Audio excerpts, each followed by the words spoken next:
The Stubborn Donkey's Secret. In a small village, there lived an old farmer named Ramu and his donkey Bolu. Bolu was a good donkey, but he had one famous flaw. He was incredibly, infuriatingly stubborn. If Bolu decided he did not want to move, no amount of pulling, pushing, or pleading would work. He would plant his hooves firmly on the ground and let out a mighty hee-haw of defiance. The villagers would often laugh, saying, "There goes Ramu arguing with his donkey again."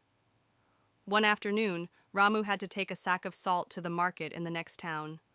The path led across an old, rickety wooden bridge over a shallow stream.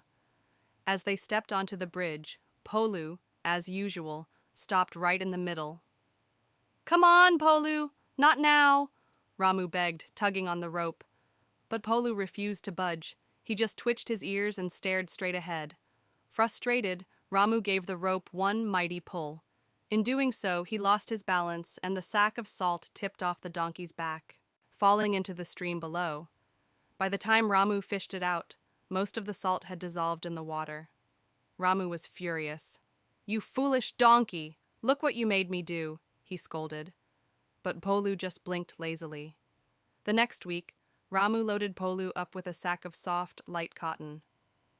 "This will be an easy trip for you, you stubborn beast," he said. But as they reached the very same bridge, Bolu did it again. He stopped right in the center and refused to move. "Oh no, you don't!" yelled Ramu. "Not this time!" Remembering the last incident, he didn't pull. Instead, he went behind Polu and gave him a firm push. The push startled Bolu. He took a step forward, but his foot slipped between two broken planks of the old bridge. The sack of cotton tumbled off his back and plunged into the stream. This time, the light cotton absorbed all the water. It became so heavy that Ramu couldn't even lift it out. He had to leave it there. Ramu was ready to sell Polu at the market. He sat down on the riverbank, head in his hands, wondering what to do. Just then, a carpenter from the village came running over. "Ramu! Ramu! Thank goodness you and Polu are safe!" he cried. "What do you mean?" asked Ramu, confused. The carpenter pointed to the bridge. "Look where Polu's foot got stuck. The main beam under that plank is completely rotten and chewed through by termites. If you or a heavy sack of salt had stepped there, the whole bridge would have collapsed. You would have fallen into the rocky stream below." Ramu looked closely. It was true. The wood was splintered and weak, exactly where Bolu had stubbornly planted his feet both times. He turned to look at Bolu, who was calmly chewing on some grass. The donkey wasn't being stubborn. He was being cautious. He had sensed the danger that Ramu could not see. Tears welled up in Ramu's eyes. He hugged Bolu's neck tightly. "Oh, Bolu, you weren't being difficult. You were trying to save me.